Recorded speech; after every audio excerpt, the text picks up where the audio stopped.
Changes in schools, it's time to know what's shaping classrooms, where do we go? Policy shifting, rules on the move.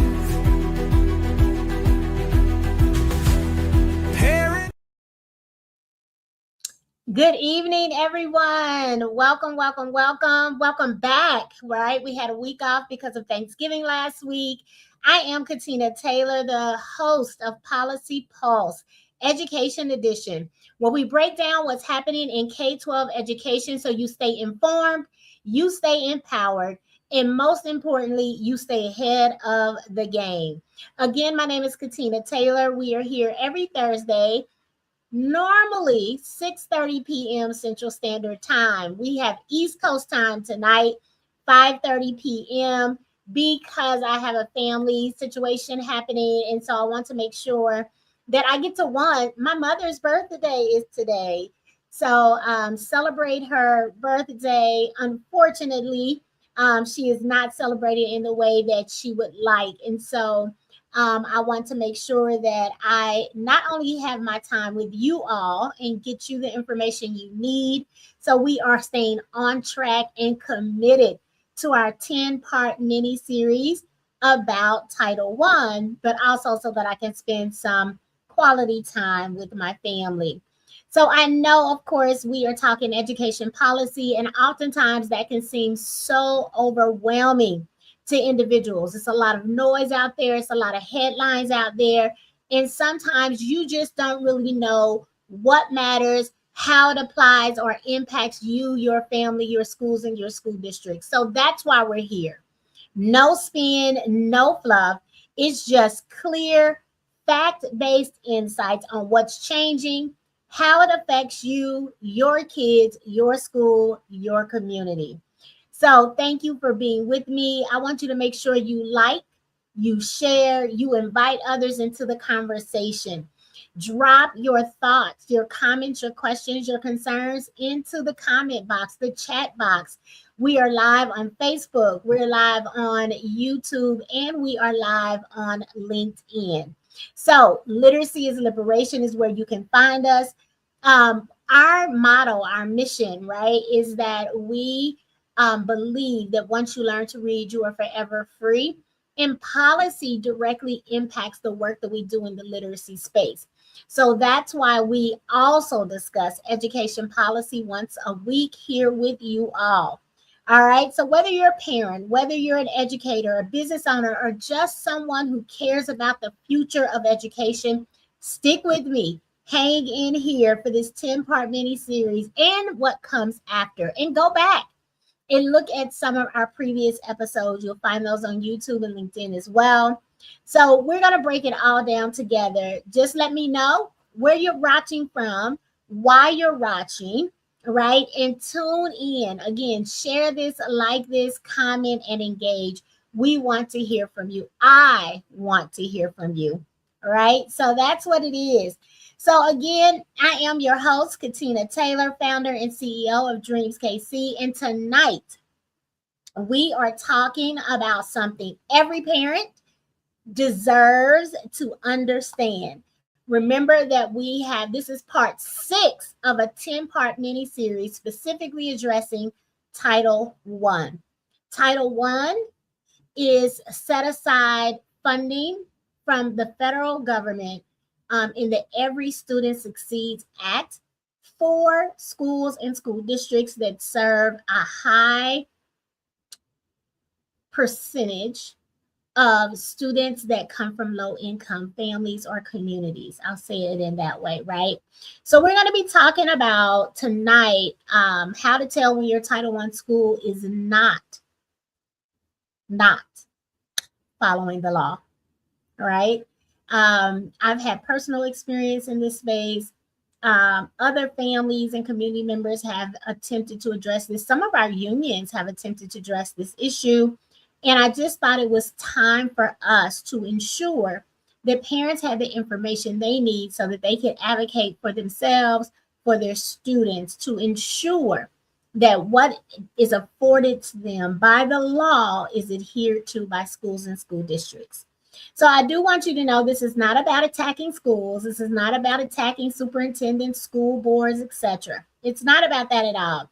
But it is about equipping you, YOU, parents, grandparents, guardians, caregivers of school-age children with clarity, with language, y'all with me, right? And confidence to protect your child's rights. That's what this is about. So once you learn what compliance looks like, you can't unsee it. You can't unring the bell. Once you know something, and that is power. So I want to dive right in, but before I do that, I always give a disclaimer. I want to do that tonight, right?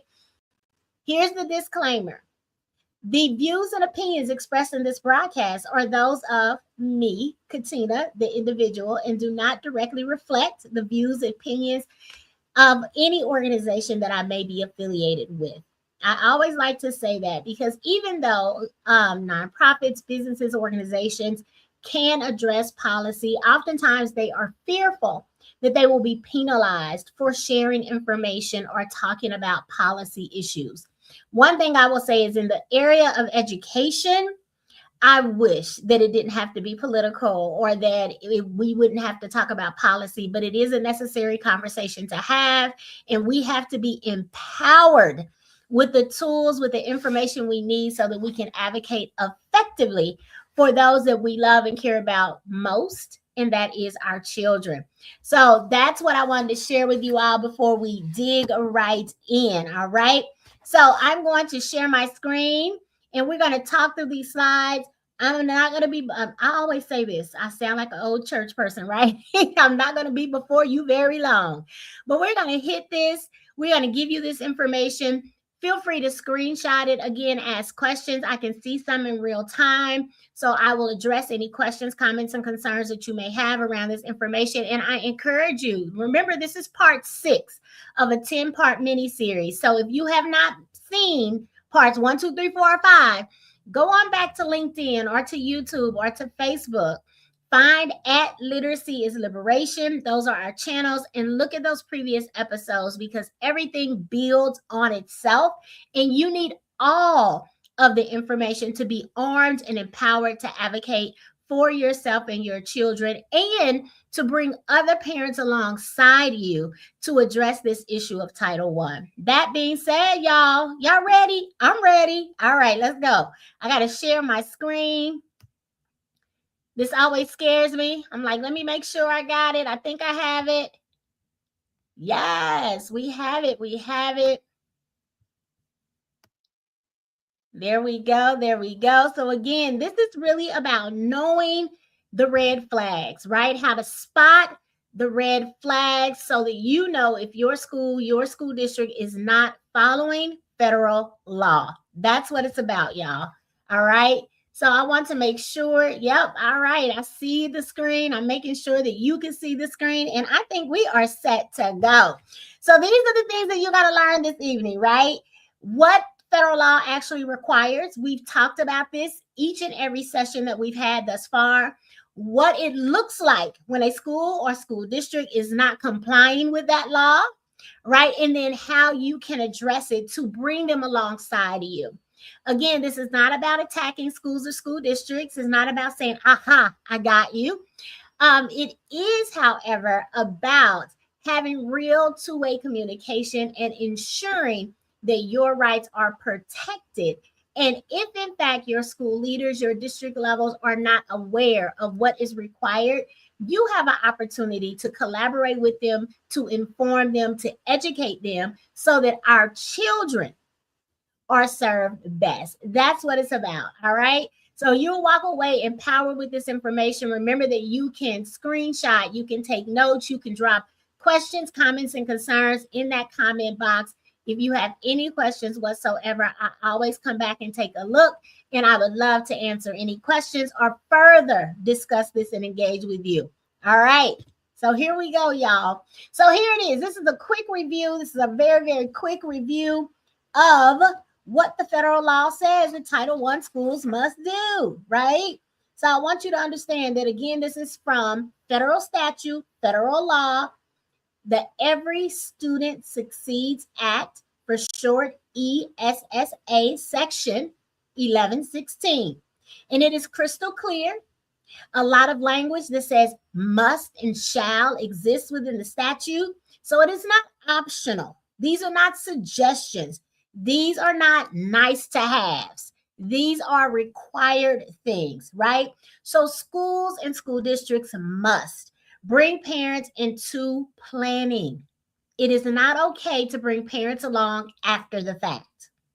It's just not. They must hold annual meetings that truly include you, not just giving you information. That's one-way communication, but an annual meeting so that you can assess what we've done, what the return on investment is on the policies, procedures, and activities that we have subscribed ourselves to as schools and school districts, and then how we can improve the outcomes or the return on the investments that we've made. You want to communicate. The schools and school districts are required to communicate in ways that you understand. Translation services, interpreters, technology, whatever it is, right? To ensure that materials, supplies, information is given to families. We are honoring those families, their home languages. We do not want language to be a barrier, right? And it has to be two-way. So are we emailing? Are we texting? Are we doing call blast? Are we posting on our social media channels, our websites? Are we having town hall meetings? All of those ways of communicating, they are necessary and required, right? And we must, by the law, involve parents in budget decisions. How the Title I funding for parent engagement is spent, right? Now, if you go back and take a look, there's a way in which a school qualifies for a school-wide Title I plan or a targeted Title I plan. I've talked about that at length. I talk about the funding that comes to a school or school district and the percentage that is specifically earmarked for parent engagement activities. And last but certainly not least, schools and school districts must have, not a nice to have, it's not a suggestion. They must have a real complaint process in place.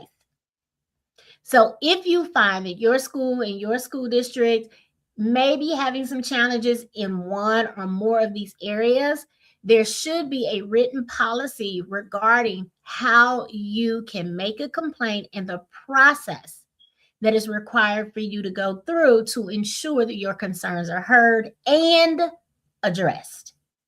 So again, these are requirements under the Every Student Succeeds Act, section 1116. And this is the standard that we measure every red flag against. It's just that simple, you guys, okay? So I want to make sure that you all get what's required so you know where we are going, okay? So that's it. That is where we are going. All right, so we're unpacking exactly what these gaps might look like when any parts of the puzzle are missing and your school is not meeting its legal obligations under the federal statute. That's what we're diving into, all right? So red flag number one, no joint development. What might this look like, right? And this is generally one of the biggest violations that we see, that we may experience. And it's plans that are presented to parents, caregivers, guardians, grandparents, after they have already been drafted and completed, and they just submit them to you. You haven't had a voice or opportunity to participate in drafting, working on the plan, right? So if your school brings a completed parent engagement plan or a school compact to a meeting and says, here it is, we've done the work, but you haven't participated, that's not compliance. Okay, that is not following the federal law, the federal statute. Joint development means that you are a part of writing it before it is finalized. And so I think that that is really, really important for people to understand that you have agency and you must operate in your power and your agency to advocate not only what's in the best interest of your individual child or your children, but all children within that school and within that district, right? So I want to make sure parents should be in the conversations early and often, okay? You're reviewing drafts, you're asking questions, and you're helping shape priorities. When that doesn't happen, huge red flag. Okay? It's a huge red flag. You can screenshot this, you can jot down notes, you can ask questions about it, but I want you to be really, really clear that these plans have to be co-created with you. They're not done for you and presented to you. Okay, so that's red flag number one, right? So you say, oh my gosh, this has happened in my school. This has happened in my school district. What can I do about it? Right. And that's what this information right here is about. So when you sense this might happen, you've experienced this firsthand. Here's how you pull back the curtain without conflict. Because remember, we're attempting to maintain a win-win situation, create a win-win situation, maintain collegiality, collaboration, cooperation, right? Like we want to work together with our schools, our school leaders, our school district officials, our school board members. We do, if in fact we can. So we don't want it to seem like we are always fussing and always fighting and trying to tear the relationship apart. No, we're trying to build something that is sustainable over time. Right. And so how do we do this? When we see that this is happening, you can pull back the curtain. You don't have to create unnecessary conflict, but we do want to be a firm and assertive individual or group of individuals, or collective individuals to move the ball forward. Right. So you want to ask some questions like, when did families help draft this? Can we see earlier versions that show parent input? When will planning start for next year and how can we join in? Get our name on the list. Be informed of when the meetings will start happening. These aren't aggressive questions, but they are legal right questions. And you have every right to ask them unapologetically, firmly, with an expectation that they will be answered. So let me pause here because parents often will say, well, I didn't know that I was supposed to be involved in this level of decision making. Well, now you know. And yes, you are. And you always have been empowered and given the right to participate in this portion of decision making. That and when people tell you, or when you have not been told, informed, educated about your rights, that's intentional. When families don't know their rights, that means the systems are running on autopilot.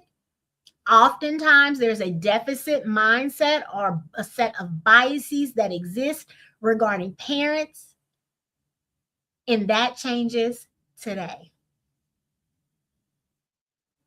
Because once you know, you can't unknow.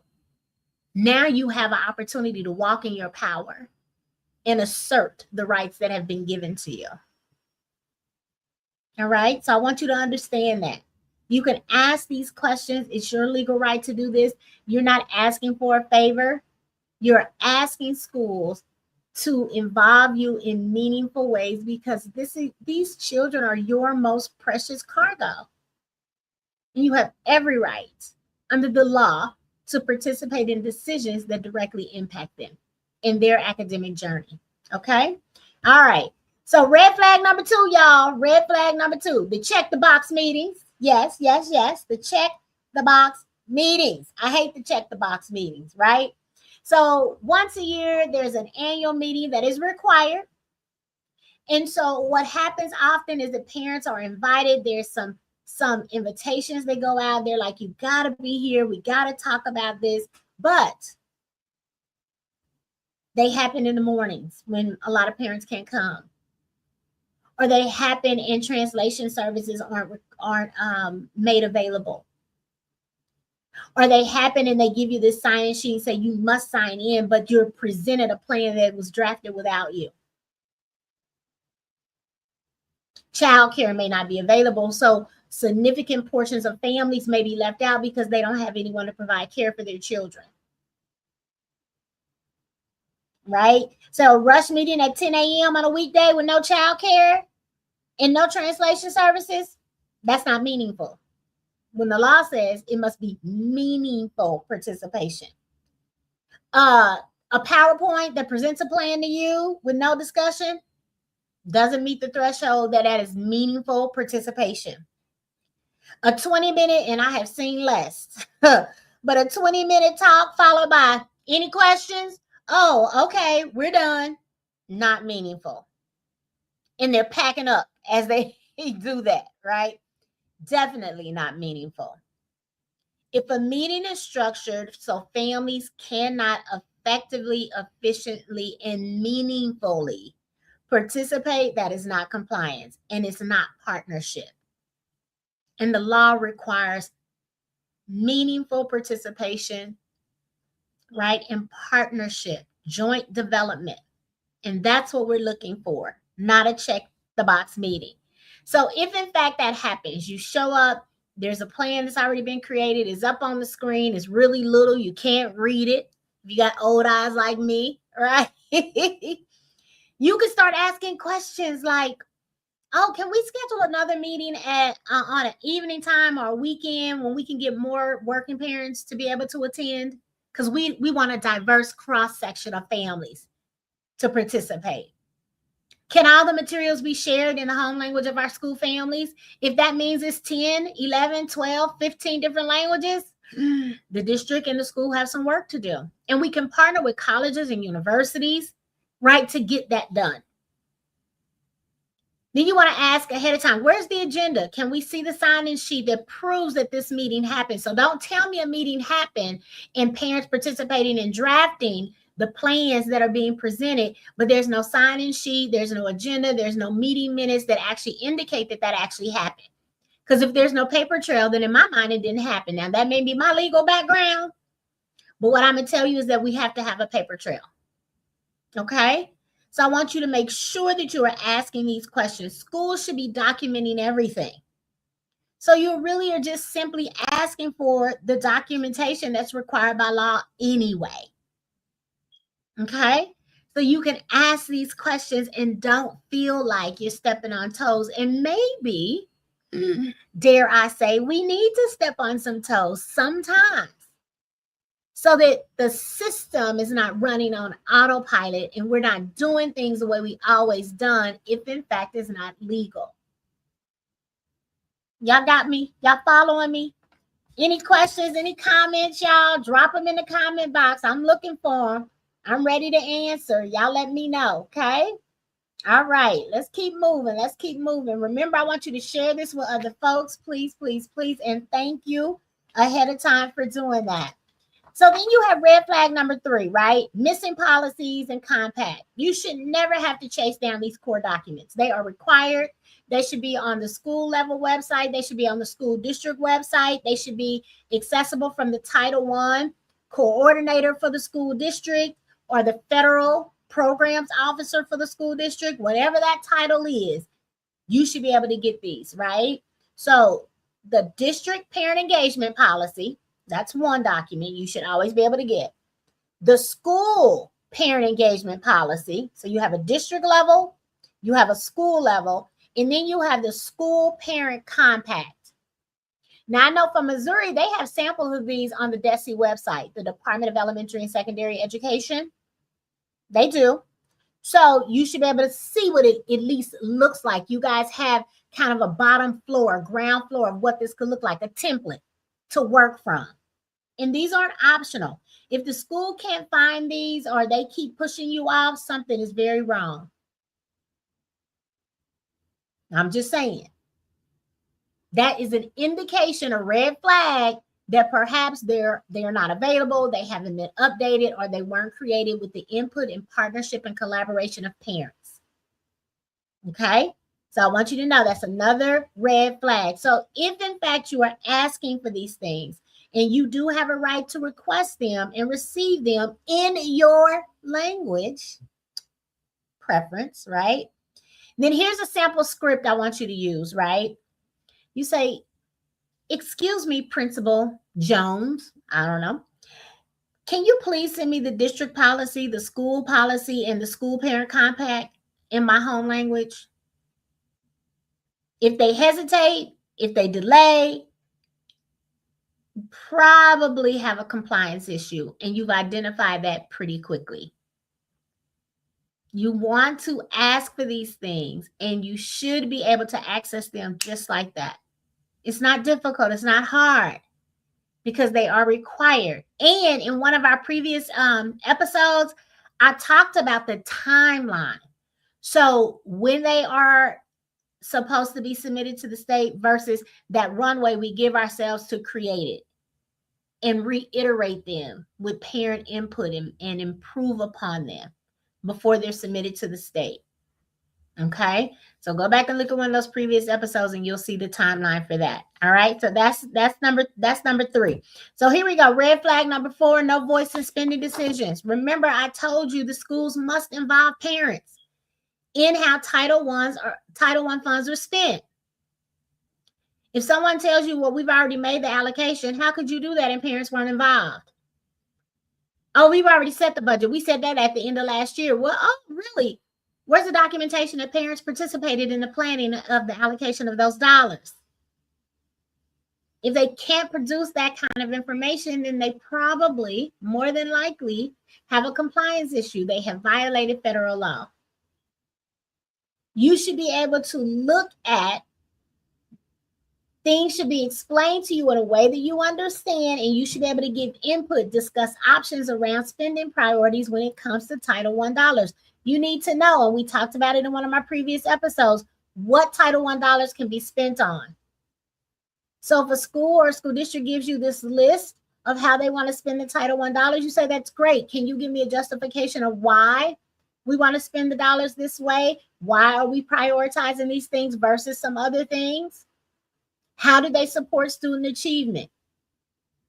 All of those questions have to be asked. Those discussions have to be had before the money is allocated and the budget is submitted to the school board for approval. And school board members, you need to be asking these questions. Have we had meaningful parent input? Because that is your duty. And you, as an elected school board official, you represent the interests of the families.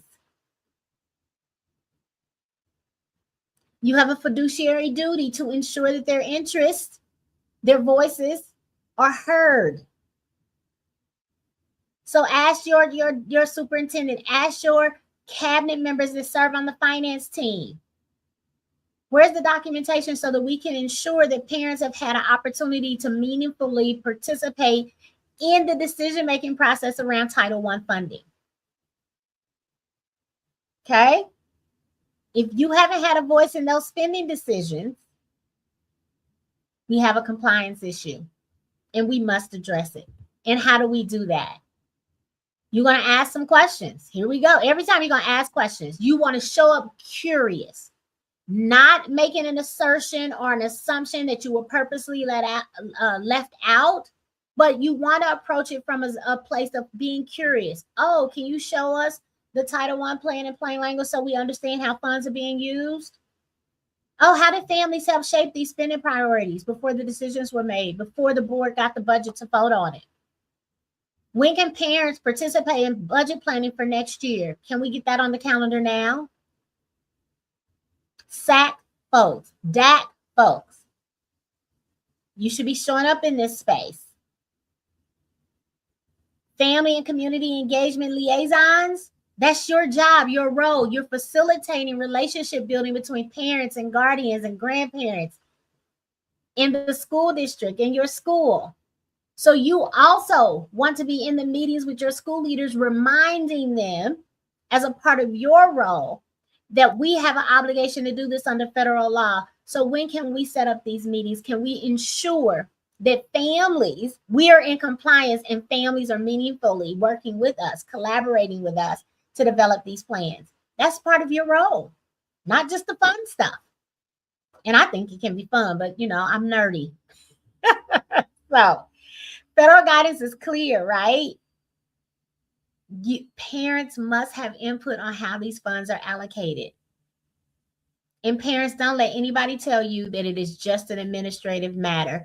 Oh, our finance team got that. You don't have to worry about it. Oh, no, I do have to worry about it because they haven't spoken to me. And I know that the law requires you to do so. So let's go ahead and schedule that meeting. All with a smile. Right? All with a smile. All right, let's keep going, y'all. Red flag number 4, surveys that don't go nowhere. We are asked to complete 1,000,001 surveys in so many different areas of our life. But if they're gathering this data, this information, they're asking us questions and then don't follow up, that's a check the box thing. It's not that you're taking this information that you've asked me to set aside time that I won't get back to complete.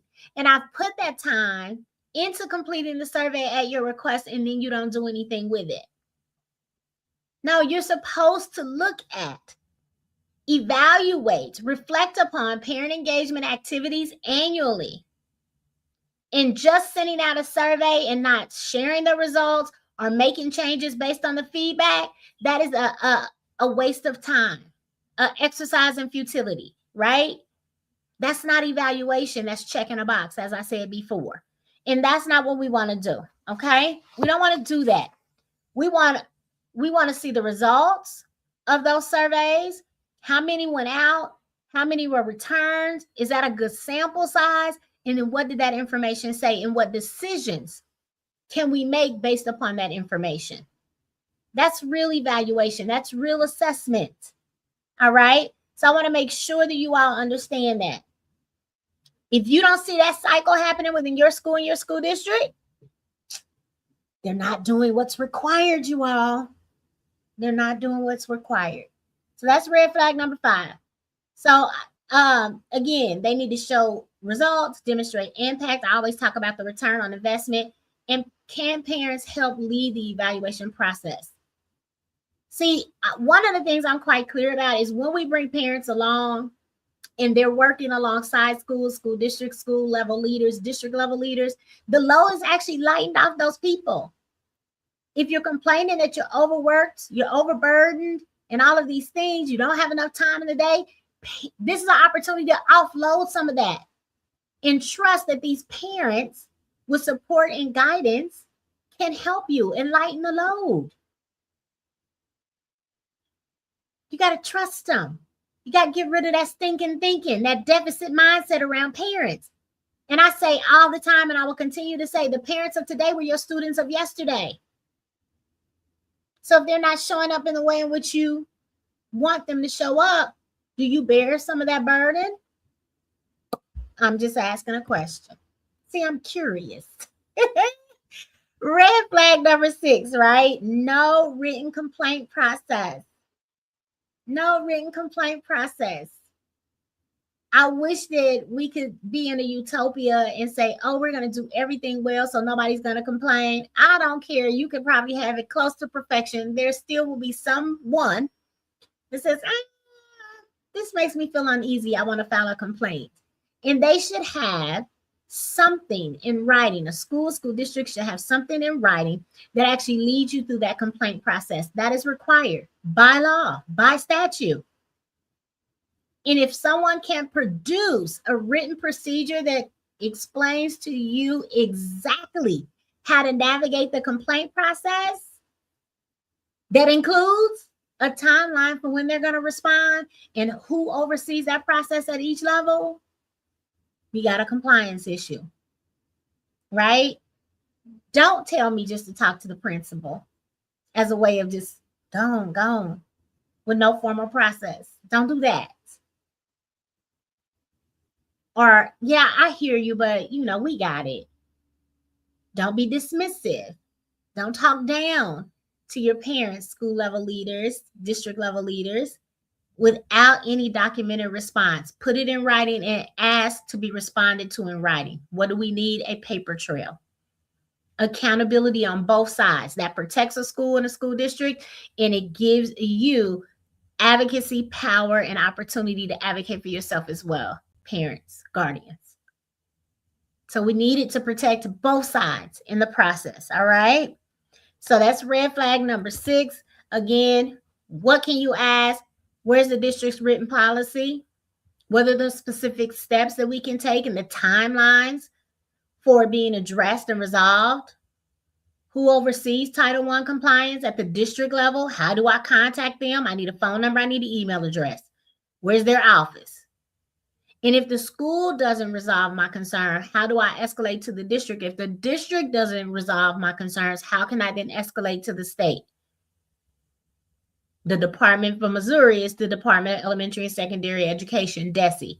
For Kansas, it's the Kansas State District Office, KSD, I believe. All right. So I just want you to understand and know these are your rights. This is their responsibilities. We got to hold each other accountable. I often say that we can't hold parents accountable and responsible if we haven't tooled them to do the thing we're asking them to do. Same thing, schools and school districts. There's a federal statute that holds you accountable and responsible. Are you following it? And if you've been misinformed at the state level, which I've looked at the manual and some of that information is sadly not aligned with the federal statute, then oftentimes what happens is school level leaders and school district level leaders are relying on the state authority, and the state authority has not necessarily met the burden of the statute.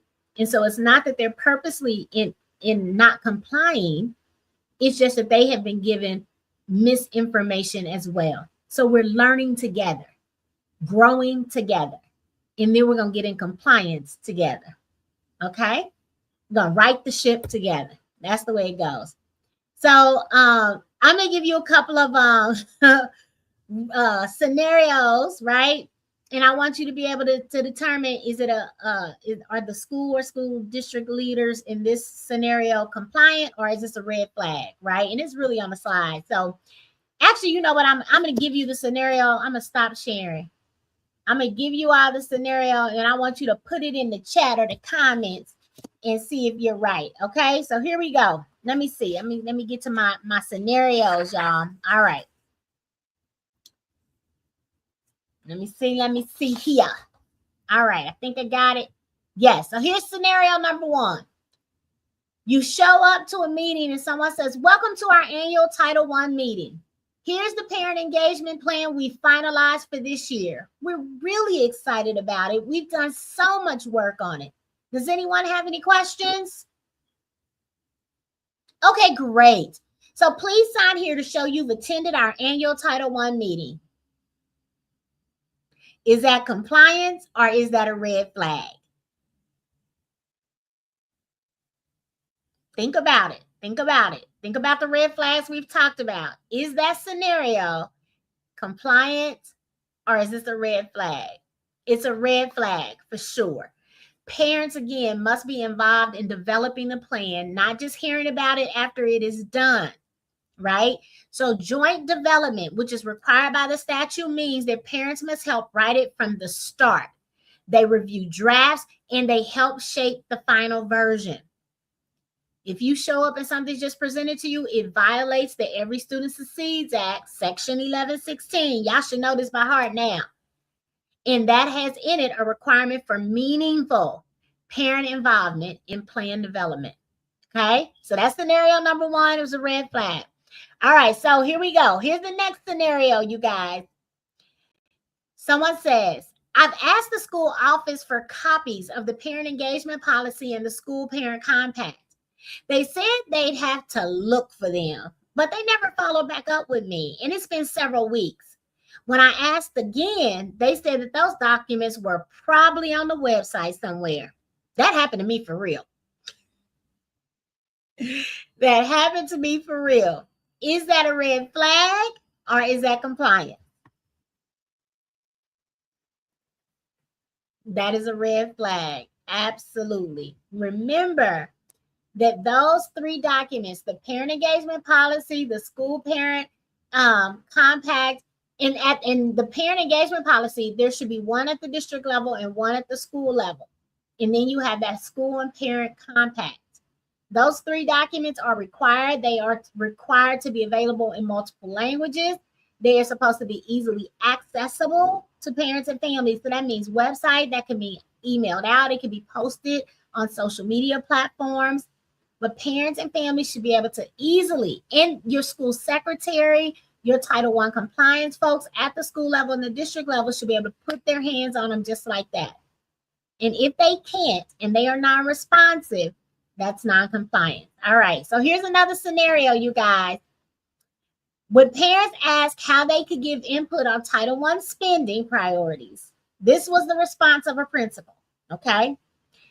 We really appreciate your interest, but we've already allocated this year's funding according to our school improvement plan. You can give feedback next year. Is this compliance or is this a red flag? What do you think? Drop it in the comments. It is a red flag. Yes, parent involvement in spending decisions regarding Title I funds, right, must happen before funds are allocated, not after. Federal law requires schools to involve parents in decisions about how Title I funds are spent. So telling parents they missed their chance is a violation of their right to meaningful participation, especially if you didn't schedule convenient meeting times, you didn't offer translation service, childcare, transportation, you name it, to ensure that as many barriers or obstacles to participation have been eliminated. Okay, so that's scenario number 3. All right, here's another scenario. You right? You ready? You got to know. Tell me if this is a red flag or if this is compliance. All right. The annual Title I meeting was scheduled for 10 a.m. on a Wednesday.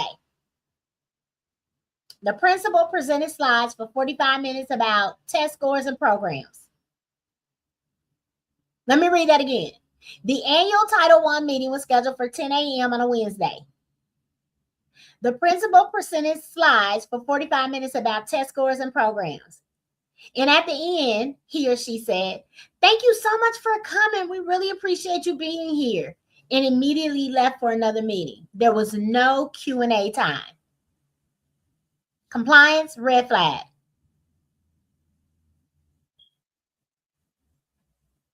Red flag, for sure. Red flag, right?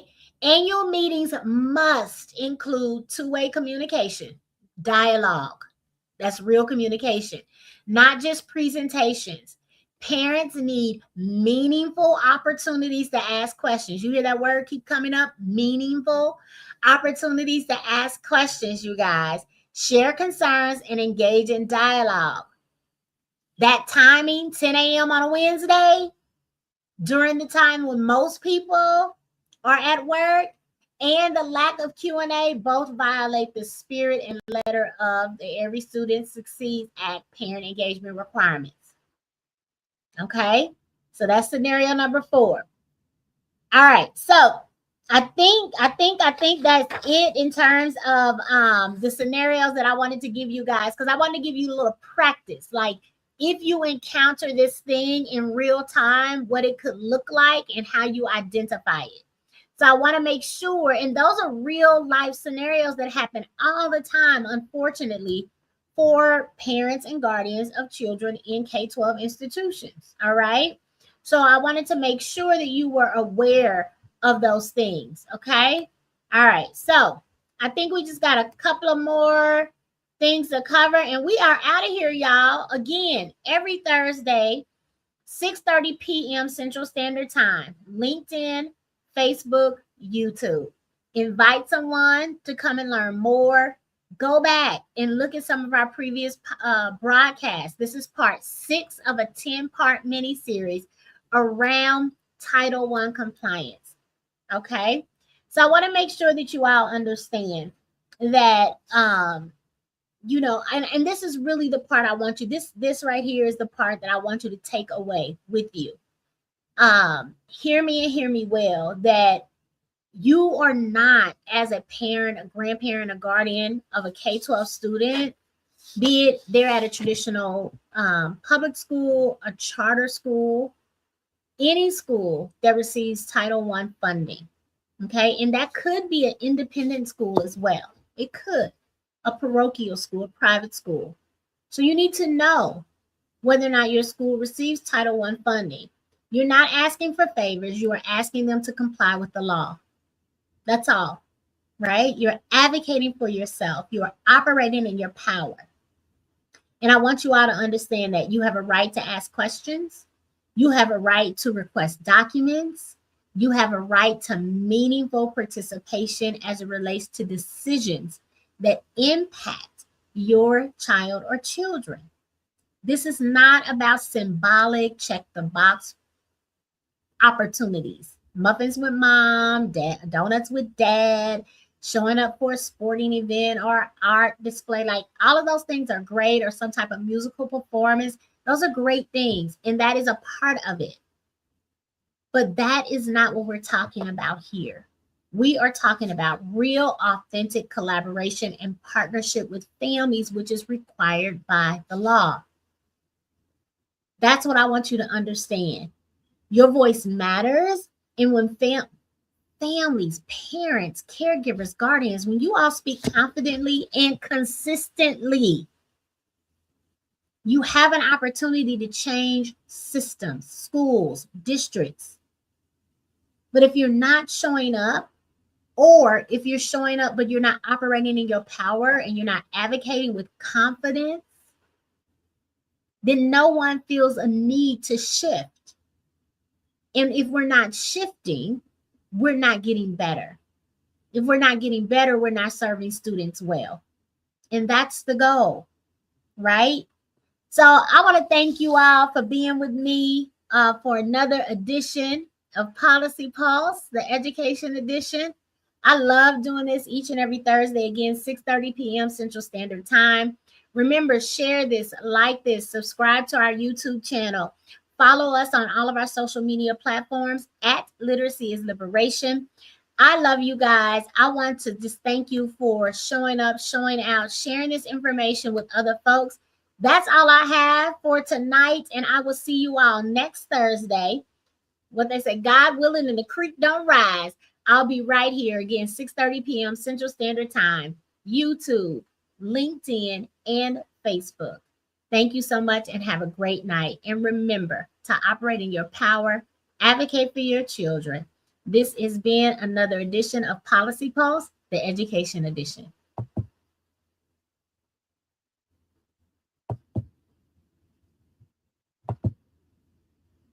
Teachers, get